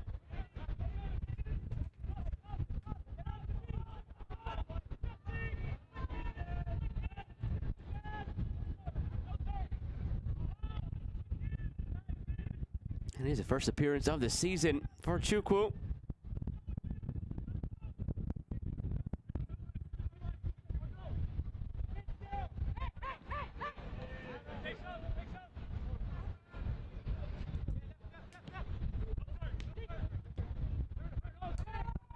Olguin moves it for Italo. Clipped over the top by Italo.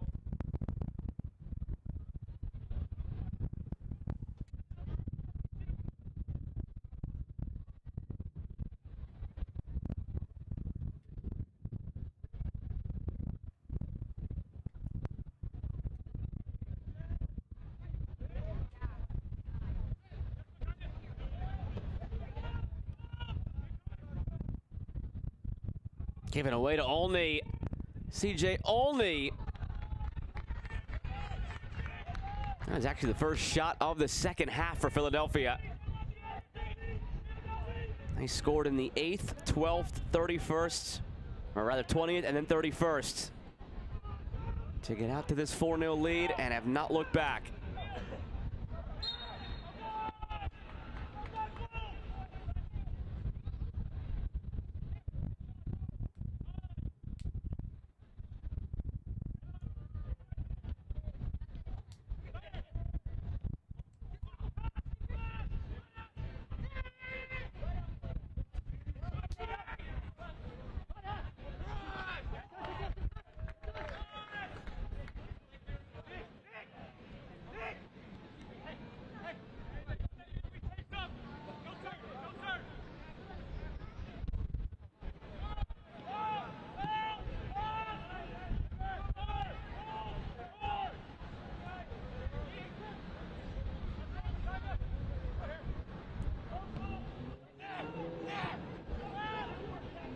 Stojadinovic.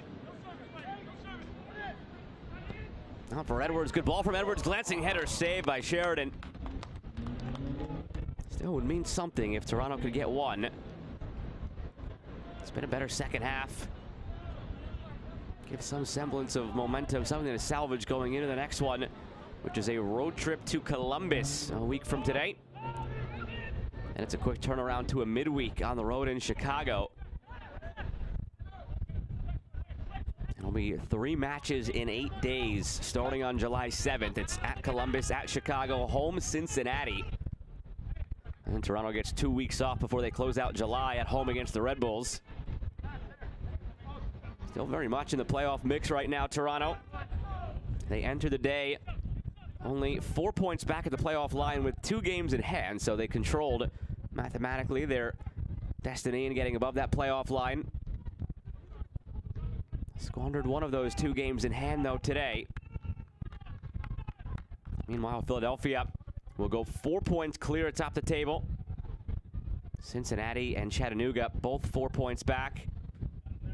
Philadelphia level on games played with Chattanooga, though Cincinnati has a game in hand. It has seemed for quite some time now that it's going to be a race between those two in the Eastern Conference, Philadelphia and Cincinnati. On the run in here for the top spot in the East.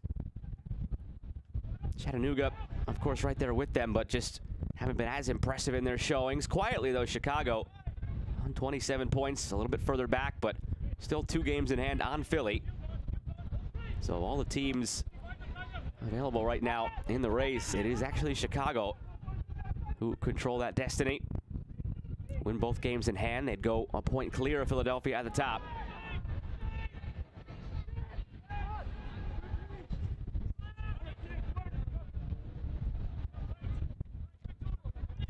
Edwards.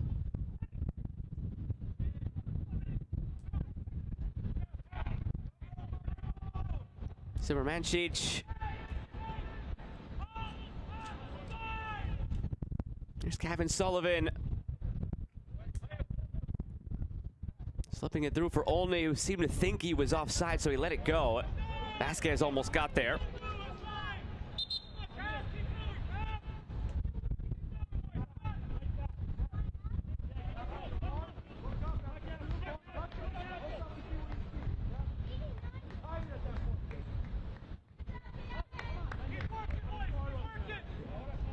Substitution for Philadelphia in the 90th minute, making the game with number 58, Gavin Wetzel. He's replaced by number 42, Carlos Rojas Flores.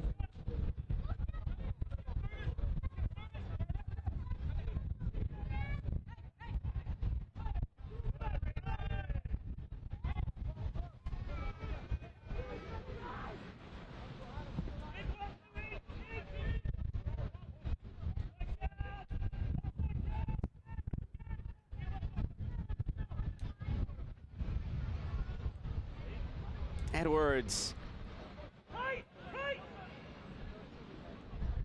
Wetzel did come off for Philadelphia, replaced by Ross Torres.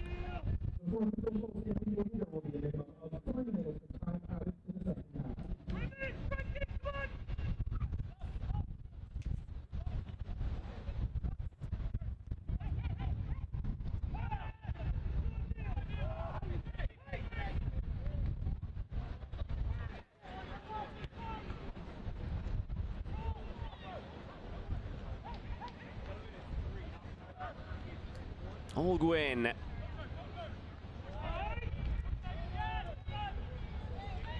Inching closer to this being a clean sheet now for Philadelphia. That's not something to be lost in this shuffle. How important that would be for their confidence after giving 4 up in the midweek to Red Bulls in a loss.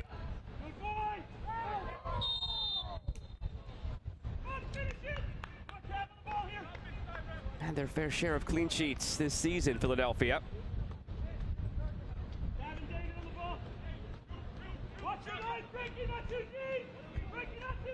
It's not like it's something that's avoided them. Had one 2 matches ago against Crown Legacy. Had one in early May against Huntsville. Back in April against Atlanta. They popped up here and there. In this league, we typically see a lot of goal scoring, a lot of open action, so clean sheets, by and large, fewer and further between in the league. So a healthy handful for the first place Philly, who have just been outscoring their teams. Up to 34 goals now in 15 matches.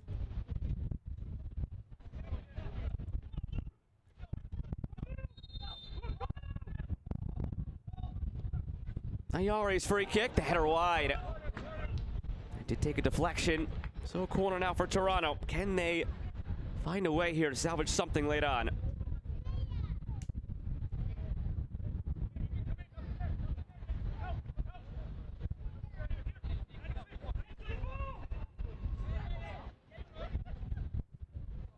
Ayari.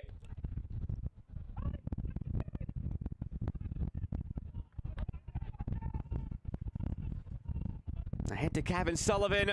Has some runners centrally in Vasquez and Olney. Out for a throw. Wants to go quickly, Sullivan.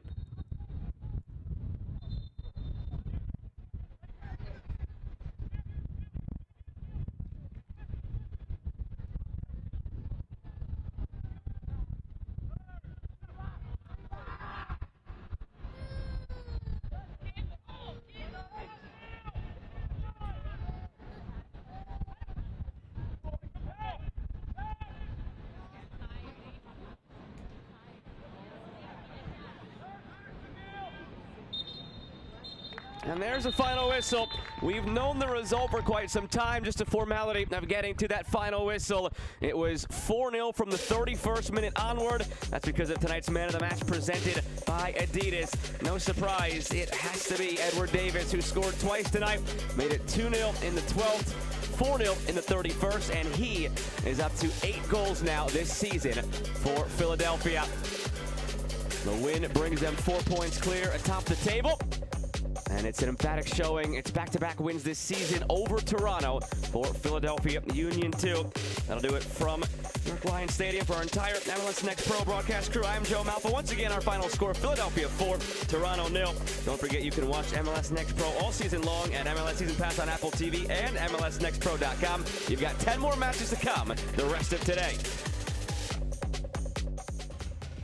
This copyrighted broadcast of Major League Soccer may not be retransmitted, reproduced, or rebroadcast without the express written consent of Major League Soccer.